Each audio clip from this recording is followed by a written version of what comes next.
The one thing that we do know is that on that second 911 call, something has gone terribly wrong. Try to see what is in this kid's mind, like try to understand why he did this. 17 times there was a goal here. What was the goal? The goal was to kill her. Here are the 10 most disturbing 911 calls from kids, starting with the spine-chilling call 16-year-old Kyle Plush made just minutes before he was crushed to death in a van. I probably don't have much time left to tell my mom that I love her if I die. August 10th, 2018. Kyle Plush was on the Ohio Seven Hills tennis team and was supposed to play in a match that evening. He was in his 2004 Honda Odyssey minivan, reaching to get his tennis gear when he got pinned by the third row seat. Kyle managed to call 911 by voice activating his iPhone, and he made that call around 3:16 p.m. However, due to poor service, both Plush and the 911 dispatcher had trouble hearing. The dispatcher was able to get his address before the call ended, allowing her to alert officers to the school's parking lot where his van was parked. 2 officers arrived at his location by 3:26 p.m. They spent 11 minutes patrolling the area, but couldn't find anyone in distress. On the other hand, Kyle was making his second 911 call. This time he gave more details about the van he was trapped in, including its color, make, and model. Cincinnati 911, what is the address for your emergency? Anyone there?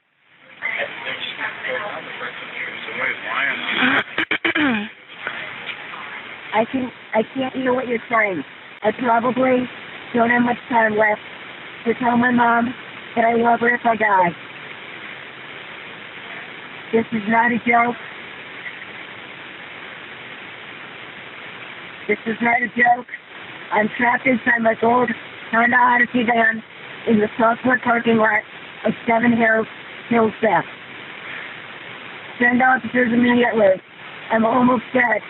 The dispatcher went silent for a few minutes while Kyle continued fighting for his life. Keep in mind that during this call, those 2 officers are still looking for Kyle, but for some inexplicable reason, the dispatcher failed to relay the additional information Kyle provided to those officers. And maybe if that information had been provided, Kyle would still be alive today. Unfortunately, he died of asphyxia due to chest compression, meaning he was crushed to death. Kyle's father, Ronald Plush, later found his son's body in the parking lot nearly 6 hours after Kyle made both 911 calls. In August 2019, his family filed a wrongful death lawsuit against the city of Cincinnati in the Hamilton County Court of Common Pleas. They claim that negligence by the police and the 911 center workers led to their son's death. And 3 years later, the Plush family was awarded a $6 million settlement, marking the second largest settlement in the city's history. Kyle's fate could have been different, but the same can't be said about Dylan Murray, who called 911 after intentionally murdering his friend for having an affair with a girl he was obsessed with. 16-year-old Dylan Murray was a troubled teenager living in Polk County, Florida. Between 2016 and 18, Murray had been charged 3 times for hitting his dad, beating up a random girl, and hitting one of his friends. Photos from his Facebook page also suggest Murray had this particular thirst for blood, as he posted gory photos to the platform, including one that depicted the Joker covered in blood. Now, sometime in 2018, Murray discovered that his friend Giovanni Diaz, the same guy he had been charged with assaulting a few years earlier, was in a romantic relationship with a girl Murray was infatuated with. So Dylan had sought a relationship with this young lady but got turned down, and rather than accepting defeat and moving on, Murray began plotting ways to get back at Diaz for having intimate relations with his love interest. March 19th, 2018, Murray lured Diaz to a secluded spot in the woods of Lake Wales under the pretense of smoking marijuana. When Diaz got there, he noticed Murray holding an aluminum baseball bat but didn't think much of it. As they talked in the woods, Diaz brought up his past relationship with the girl Murray had feelings for. This enraged Murray, and fueled by jealousy, he swung that bat with such force that it became dented and splattered with blood. When Diaz stopped moving, Murray panicked and fled the scene. However, as he got out of the woods, a witness saw him covered in blood. Murray tried to explain that he had been attacked by Diaz and had acted in self-defense. The unknown witness, obviously shocked, urged him to call 911 and clarify the situation, leading to this conversation with the dispatcher. I saw him walking, and he brought me to the woods, and he took my baseball bat and tried to beat me. He tried to attack me, And then me and him got into a fight, so I had the baseball bat. And I don't know if he's dead, because I hit him so many times, man. Dad! Dad, help! Now, at that point, you could hear Murray calling his dad for help, because it just so happened that as he was making that call, he spotted his dad around the neighborhood. He then explained to his father what happened while on the call. Dad, help. You already tried to kill me! I think Gio tried to kill me, and I think I killed him. I'm not playing, Dad. He texted me in the morning. He told me to come to the woods by myself with the baseball bat, because after we were going to get some smoke, he was going to go get Zach and play baseball because he had a baseball. Then he said he had to take a piece. Then all of a sudden, he's behind me with the baseball bat. He tried to hit me. I grabbed it. All he did was punch me in the face, but I hit him one time and said, stop. He's like, now you're going to get it, and came back with his head, and I just keep hitting him and hitting him. They're saying I'm going to go to jail if he dies. It's safe to say Murray didn't think his plan through because his version of what happened had a few lapses, with his biggest one being that if Giovanni actually hit him first, why didn't he have a single bruise or mark or anything on his body? When confronted with that question, Murray was forced to tell the truth, and he was charged with first-degree murder and pled guilty in court. He was sentenced to 60 years in Florida State Prison, followed by 20 years of probation. Now, the case of Murray is undoubtedly horrifying, but nothing will prepare you for what 14-year-old Donovan Nicholas told a 911 dispatcher after stabbing his mother to death. 911, where's your emergency? It's Clark County with the transfer. He's at 4328 Valley Pike. Sir, go ahead. I just killed my mother. April 6, 2017, Donovan, a few months shy of his 15th birthday, was dressed specially for this vicious crime he was about to commit. He wore black pants and a white t-shirt. He used a razor to carve markings from his lips, like a long smile as seen with the fictional character the Joker. He held a sharp kitchen knife and hid himself beneath the front staircase of his family's two-story farmhouse in Urbana, Ohio. And then he called his father's longtime girlfriend, 40-year-old Heidi Faye Taylor, who he referred to as Mother, before stabbing her multiple times and shooting her in the head. Growing up, Donovan was a troubled kid who was consumed by the dark feelings of worthlessness, loneliness, and despair. These feelings would lead to a struggle with suicidal thoughts, which later transitioned to an urge to commit murder. Donovan then got obsessed with Jeff the Killer, a fictional character in an online horror fiction subgenre, creepypasta. He viewed Jeff as an alternate personality and was soon consumed by the thought of him being Jeff. So on the day of the incident, while his father was out, Donovan called Taylor downstairs, and as she descended there to meet him, he would rush her, stabbing her multiple times as she fought back desperately. Taylor struggled for her life from room to room, but Donovan, being 2 inches taller and a few pounds heavier, relentlessly pursued her, leaving smears and spatters of blood along the floor and walls. At some point, Taylor grew so weak that Donovan had to stop and have a glass of water. Before continuing his attack, he stabbed her 62 times on her hands, arms, throat, face, and the rest of her skull, before ending her misery with a single shot to her forehead. After the attack, Donovan picked up his phone and frantically called 911, describing to the dispatcher the cruel reasons behind his actions. And What happened, sir? I just killed my mother, and I need to go to the hospital. And you're at 4328 Valley Pike? Yes. And what happened? It wasn't me who killed her. It was Jeff. What happened? Who did it? Jeff. As you heard, he initially took responsibility for the murder, but soon changed his story, blaming it on Jeff, the fictional character he was obsessed with. I'm sorry, this is going to be really hard to explain, but I kind of have another person inside me. Like. Okay, are you okay? No, I myself. You stabbed yourself? Yes. What happened to your mom? He killed her. He snapped. Okay, what's your name? Mine is Donovan Nicholas. Donovan Nicholas? Nicholas. All right, are you able to say who's with you? I am by myself, me and Jeff. Okay, and what happened to your mom? What did you do? He f***ed her. Then he shot her. The dispatcher then asked Donovan why he thought Jeff wanted to hurt his mom. Cops eventually arrived and arrested Donovan. But here's a twist. He pled guilty by reason of insanity, and being just 14 at the time of the murder, he was placed under psychiatric care in the state's juvenile system. By December 2023, he was released. So, at 14, he slaughtered the woman who raised him, and at 21, he walked free. But freedom was a privilege 11-year-old Luis Gutierrez Jr. was denied when he made his 911 call, informing the operator that two men had just broken into his house. Are you inside the house? Yes. Are you alone inside the house? No. How old are you? 11. What room are you in? Where? My room. In your bedroom? Is the person inside the house? Yes. Yes. What does he look like? What does he look like? I don't know. June 21st, 2012. Luis Gutierrez was home alone watching television when his parents went out to the gas station. Minutes later, the boy heard a loud knock at the front door, followed by the smashing of glass from a back window. He began hearing noises in the house, so he ran to hide under his bed and immediately called his father. Since he wasn't close to the house, his father told him to immediately call 911 while he rushed back. Luis did as he was told. The fear in his voice would speak louder than his words. 911, where is the emergency? 4900 Johnson Street. Where? 4900 Johnson Street. Is there an apartment number? No, it's a house. What's your name? And are you inside the house?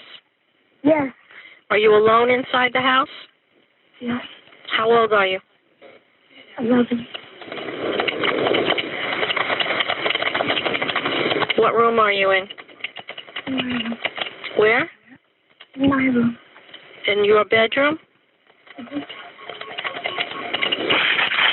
Is the person inside the house? Yes. Yes. What does he look like? Huh? What does he look like? I don't know. Please come. Now at this point, the 911 operator wasn't sure Luis was telling the truth, since he couldn't provide any details about the burglars. Okay, and you don't know what he looks like. How do you know he's inside the house? I don't know he's in the house. What? He's in the house. How do you know he's in the house if you can't see him? If you can't see him? I hear him. You hear him? They call me. Where are they? In the gas station. Where? Saying, where are your parents? In the gas station. In the gas station? Mm-hmm. You can hear the operator relate the information to another officer. Hold on a second. Yes. He said he hears them. That's what he said. I don't know if it's real or not. It's real. It's real. No. No way. Okay. Well, he says someone who thinks it's a lie. Yes. Did you hear the person talking or anything? Yes. You heard him talking? What was the person saying? I don't know. He's in my parents' room. He's in your parents' room? She then advises Luis to hide in the closet as the cops make their way to his house. Luis was taken to safety and the two men spotted inside were arrested. One of them would have jewelry on him belonging to the boy's mother. But most importantly, Luis's dad was really proud of him because his quick thinking possibly saved his life and resulted in no casualties. Now, unfortunately, in the case of Tia Hernlen, her heroic actions weren't enough to save her parents' lives. March 28, 2005, 5-year-old Tia Hernlen was awakened by gunshots while sleeping in her family's Florida home. Terrified, she ran to her parents' room, only to find them lying in a pool of their own blood. In shock, she naively calls 911 and describes the harrowing scene to the dispatcher. There's coming out of my dad's mouth and he fell off the bed. He did? Where's Mommy at? I don't know. I think they're dead. What do you mean, sweetheart? I don't know. Okay, your daddy's on the floor. How old are you? I'm 5 years old and I have a dog in you. Did you go in your mommy and daddy's room? There's blood. All over the place? Not all over. There's blood on the bed and blood on the floor. Oh my goodness! And you have your little doggie with you? And 3 cats. Well, and you got some cats too?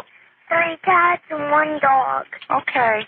At this point, the dispatcher knew that Tia was beyond terrified, but she tried her hardest to control the situation while keeping Tia relaxed. Okay. And what made you wake up tonight? I think I heard a gunshot. You heard a gun? Yes, and I see a bullet laying on the floor. I think it's a bullet. Really?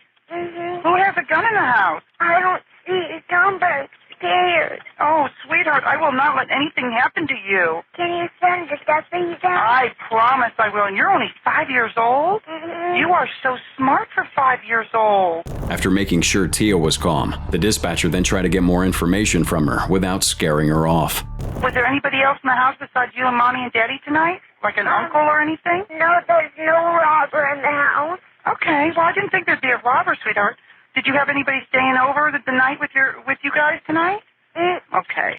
After a few more minutes, the police arrived and discovered a gruesome scene. Tia's parents, 29-year-old Aeneas Hernlen and his wife of nearly a decade, Julie Morgan Hernlen, had been killed by David E. Johnson, a former acquaintance of Julie's. Johnson had broken into their home, gone straight to their bedroom, and shot them both with a 9mm pistol in the early hours of the morning. Even more disturbing, Johnson returned home shortly after to take his own life.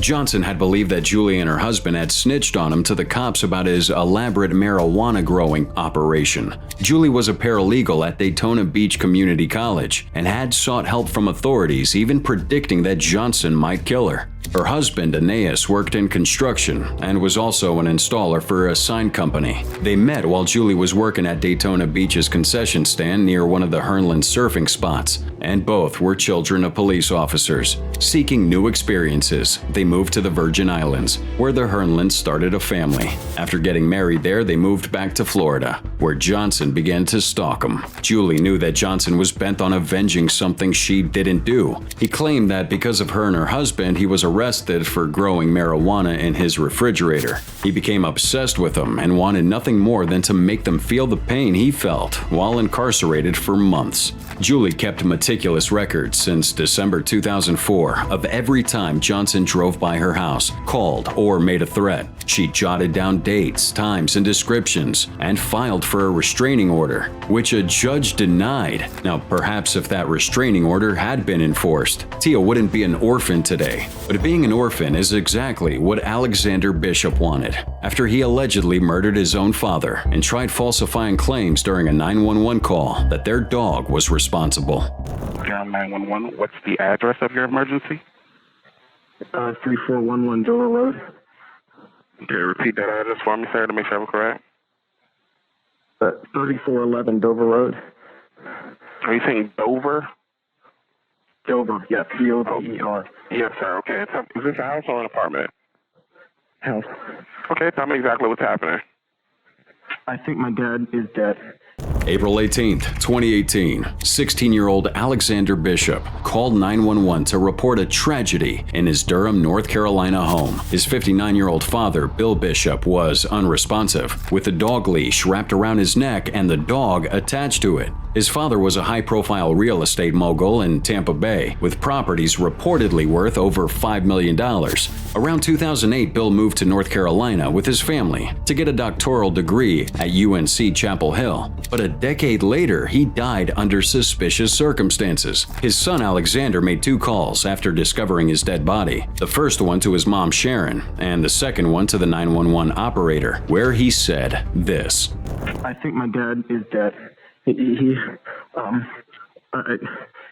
think my dog got his collar wrapped around his throat, and his face was purple, and his heart. You're saying your dog or your dad?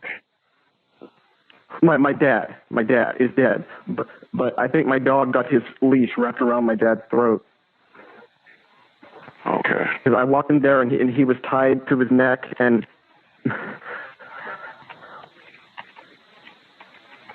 Are you able to remove the leash from around your father's neck? I already did. Okay. And are you with your father now? No, I don't have cell service in that room. Okay. And how old is your father? 59. Was he awake? No. Awake? Yes, is he awake? No, I think he's dead. Okay.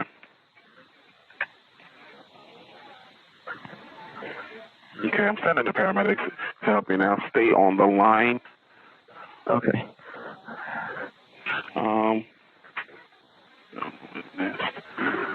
If there's a defibrillator available, send someone to get it now in case we need it later. Okay. Oh, sorry. That's fine. Listen carefully. Are you right by him now? No, I can't stay on the line with you if I go into the room with him because I have no cell service in that room. Okay, is there another phone that you could possibly use? No, nothing has service in that room. It's like a bunker. Because I want you to lay him flat on his back to check his airway to see if he...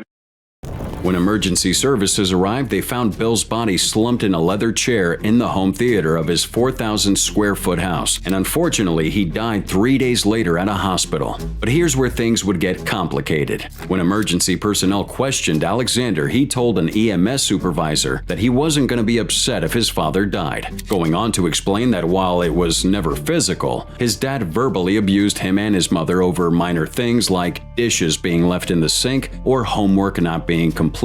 Bishop and his ex-wife Sharon had been married since 1998, but got divorced in 2016 due to the verbal abuse that Alexander told investigators. Bill did win custody of his two sons, Alexander and Jefferson, but nonetheless, there was more truth to be revealed. An autopsy later determined that Bill Bishop had died from homicide by strangulation, with ligature marks being around his neck. Authorities were first puzzled by this discovery, wondering why Alexander must have wanted his father dead. But after a few more days, they established a motive. During a search of the Bishop home, they found $460,000 worth of cash and gold ingots stored in a safe near the home theater, where Bill was found. Also, a forensic examination would reveal that Alexander's mobile phone showed he had searched online about the value of gold, how to calculate the value of an estate, and how to transfer bank accounts after a death. He was arrested and charged with Bill's murder, but a year later, the charges against him were dropped.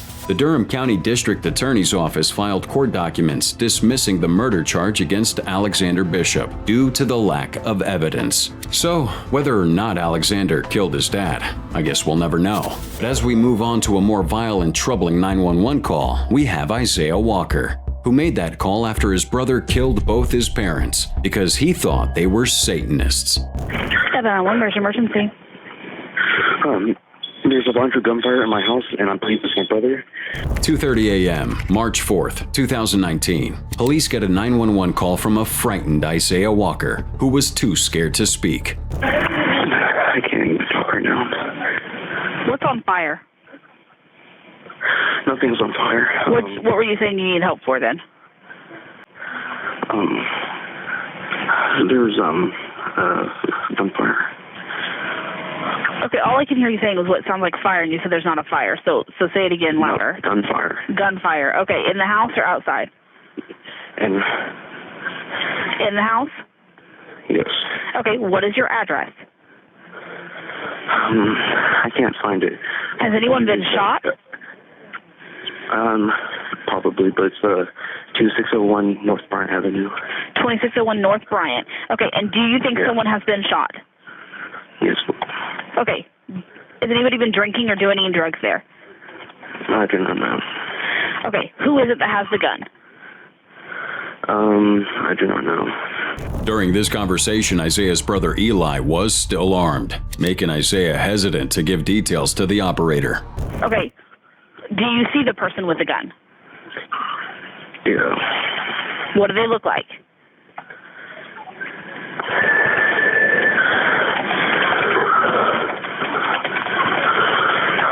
Sir, I need to know more information. I've got officers headed that way. Who do you see with a gun?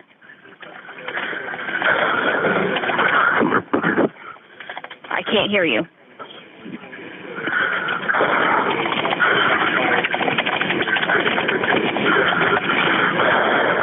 Hello?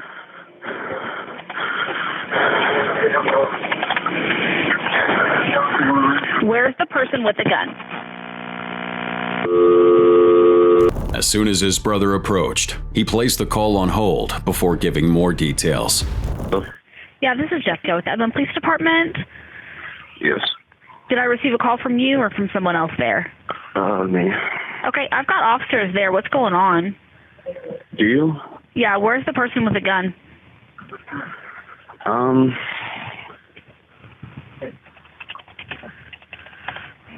Inside the house. He's inside the house? Yes. Okay, is the gun still out? No. And you're at 2601 North Bryant, correct? Yes. And who is this person that has the gun?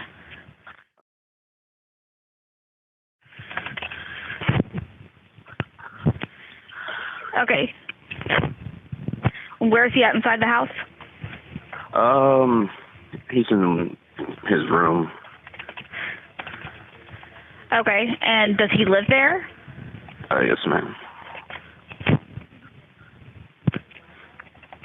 Is he white, black, Hispanic, Asian? He's, white.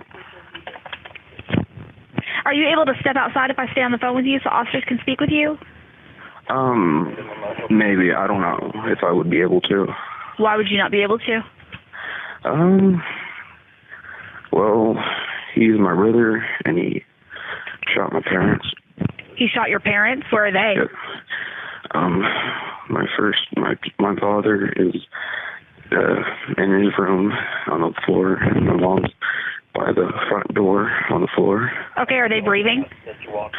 I do not believe they are. You said that you think that they're breathing? No, I don't believe they are. How long ago were they shot? I believe about 10 minutes ago. Hold on 1 second. What?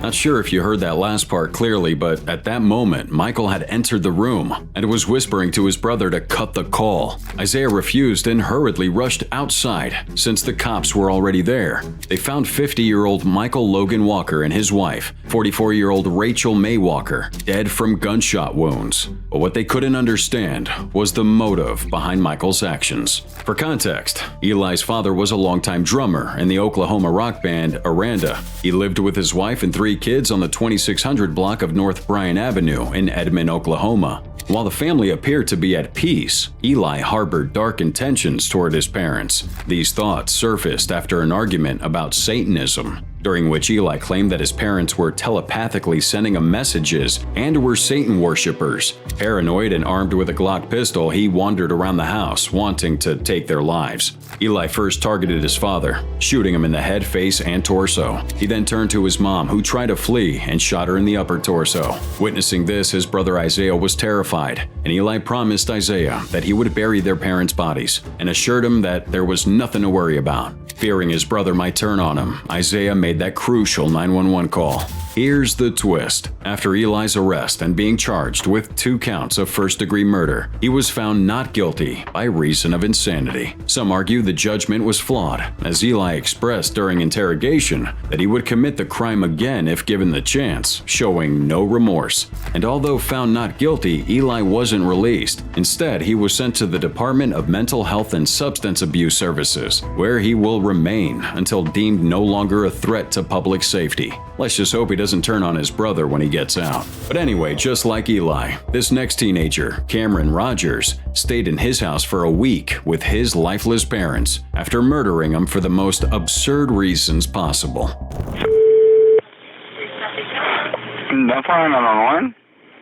Hello? Hello? I would like to confess to a murder. Okay. Well, so what are you? I actually, I'm on a street, in Montreal. I don't know where that street is. Well, you need to know if you want me to send somebody. Yeah, that's true, Wayne. I'm near a parking garage. So you need to be more specific. I need an address or intersection. I'm going to find the street name. An address. Oh, that might work. How is my 1731 Mikado? Does that work? What's the name of the street? Mikado? How do you spell it? Mikado.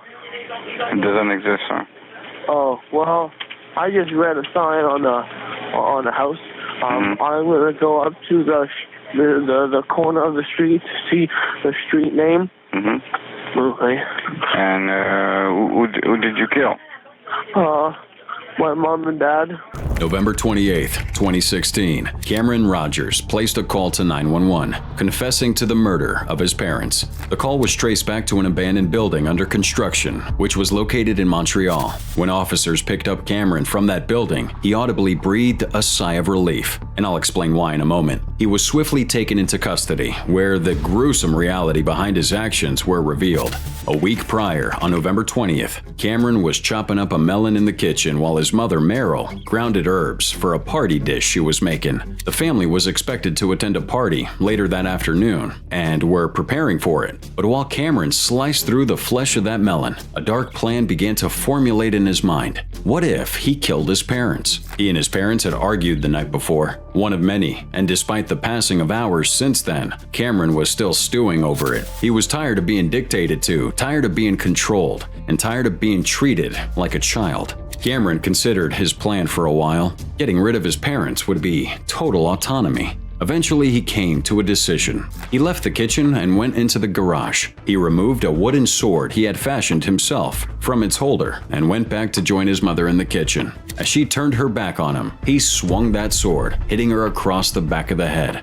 She cried out and turned around, and he struck her once more in the face. Then he plunged the sword into her chest, but it was blunt, and although it did some damage, it wasn't the killing blow. He dropped the sword and grabbed a nearby knife. His father, David Rogers, heard his wife's cries from across the house. He raced to the kitchen and was greeted by a gruesome scene of his wife lying on the kitchen floor. Cameron, still clutching the knife he had used on his mom, swiftly pierced it into his father's chest, immediately puncturing his lung. His father dropped to the floor and died shortly after. As for Meryl, she was gravely injured but far from death. Just then the phone rang. Cameron knew he had to act as everything was normal. It was his Uncle Graham, Meryl's brother, asking to speak to his sister. Cameron concocted a lie that his parents were ill with the flu and resting in bed, assuring his uncle that everything was fine. As his mother lay dying, Cameron left the kitchen, unable to look at her. He then went upstairs to his bedroom and waited until morning when her cries had subsided and she was dead. He would then go to the kitchen where his parents' corpses were laid out. He grabbed a suitcase and rolled his father's corpse inside of it haphazardly. He then got a tarp and wrapped his mother in it. He dragged the two bodies out behind the shed in the garden and left them there. Then he went back in to clean the scene. Cameron's parents owned a steam cleaner, and he used this to try to clean up the blood. He also used a mop. He then took the knives and the wooden sword out to the garbage bin in the garage and dumped them inside. Cameron wouldn't flee after these murders. His plan was naive and wasn't well thought out. He stayed in the family home for a full week after his parents were killed, plotting out his next move. After all his options had failed, he called 911, and this chilling conversation was recorded. And who did you kill? My mom and dad. Okay. Where do they live? They live in Ottawa. They live in Ottawa? Yes, sir. Okay. Do you have an address? 1614 Appledorn. That's. How do you spell the street name? 1614 and then APELDOORN. Okay.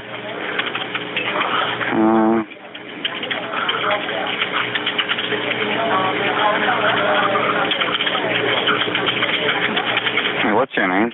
My name is Cameron. Cameron Rogers. How old are you? I'm 22. 22.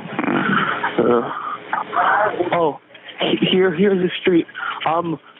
Ontario and Savoie. Okay. Are you gonna stay on the corner? Yes, sir. Okay. I will stay. So what are you wearing?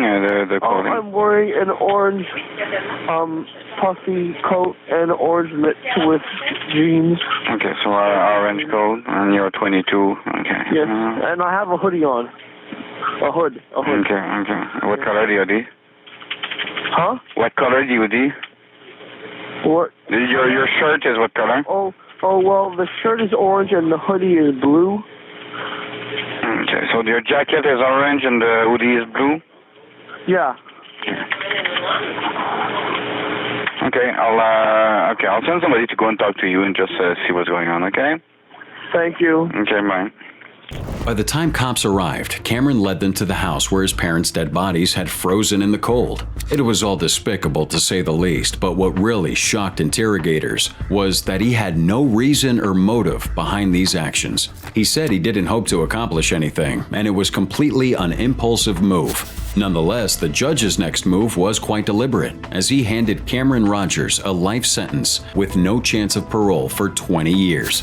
Moving on, we have the cruel case of then 13-year-old Paris Bennett, who committed sororicide, which is the act of killing one's sister. When the autopsy came back, I found out that, Ella had been stabbed 17 times and beaten and choked, and basically my daughter was tortured.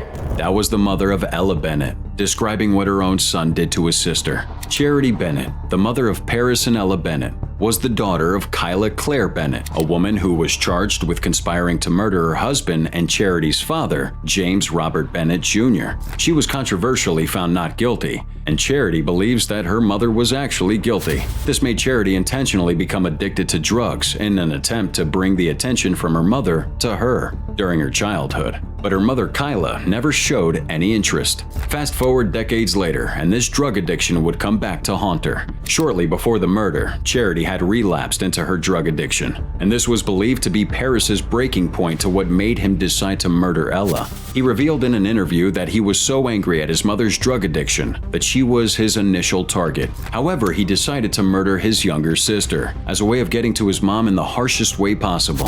February 4th, 2007, Charity hired a babysitter because she had to work late at Buffalo Wild Wings, since that was the night of the Super Bowl. Now, around 10 p.m., Paris manipulated the babysitter into leaving the house, and later that night, before 11:30 p.m., Paris entered his sister Ella's room and stabbed her 17 times. After the murder, he called a school friend for about 6 minutes before dialing 911 at 11:42 p.m. to cover up the murder. Hello? Dialing 911, go ahead. I actually killed somebody. You think you killed somebody? No, I know I did. My sister. Okay, where's your sister now? She's in the bed. Is she breathing? No, I looked. I feel so messed up. Okay, calm down, okay? I want you to stay on the phone with me, okay? Mm-hmm. Now, what's your sister's name? Her name is Ella. Ella Bennett. How old is Ella? 4. She's 4 years old? How old are you? 13. Is she bleeding anywhere? Yes, she's bleeding all over the bed.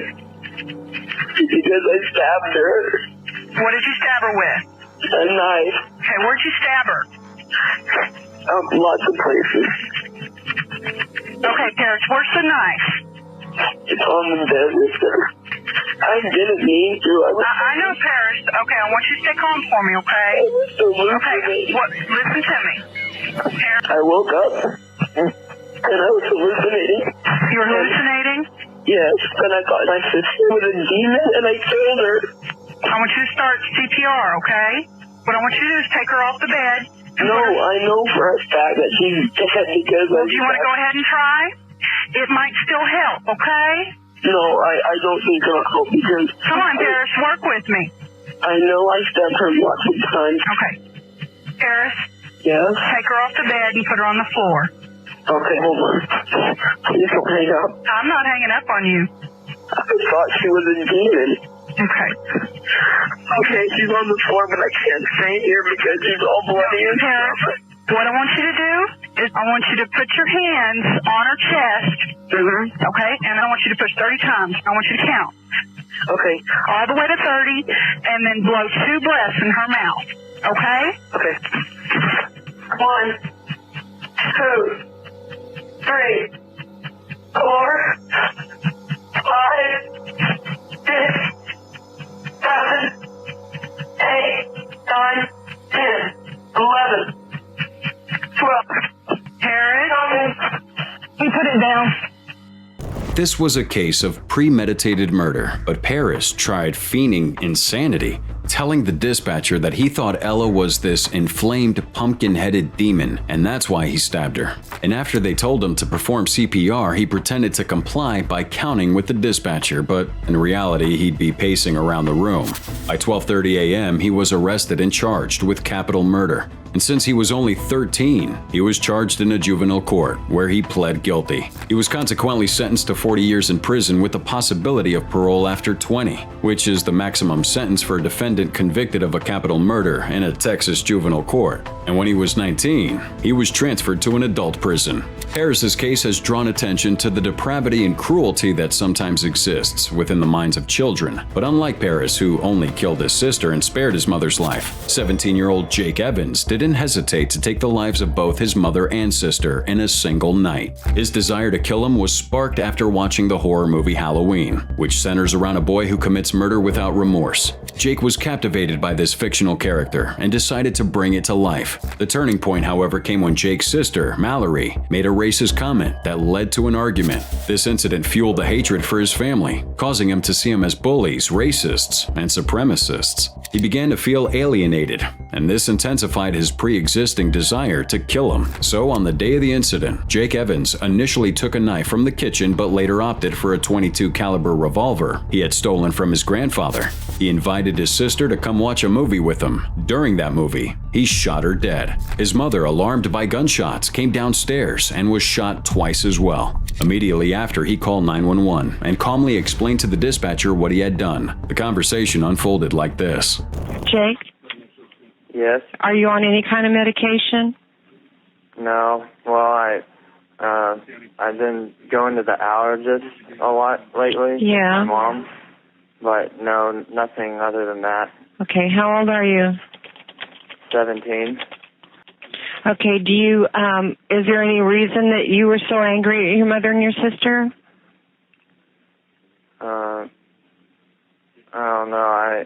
I wasn't, it's weird. I wasn't even really angry with them. It just kind of happened. I've been kind of planning on killing for a while now. The two of them, or just anybody? Pretty much anybody. Admitting to a murder of such magnitude is one thing, but confessing a desire to kill anyone indiscriminately, that's another level. Jay goes on to explain how he orchestrated the murder and finally tells the dispatcher that he didn't mind surrendering himself to the cops. Jake, my officers are almost there. Would you be willing to walk out on your own? Yes. Yes? Yes. Jake was convicted of 2 counts of first-degree murder and sentenced to 45 years in prison.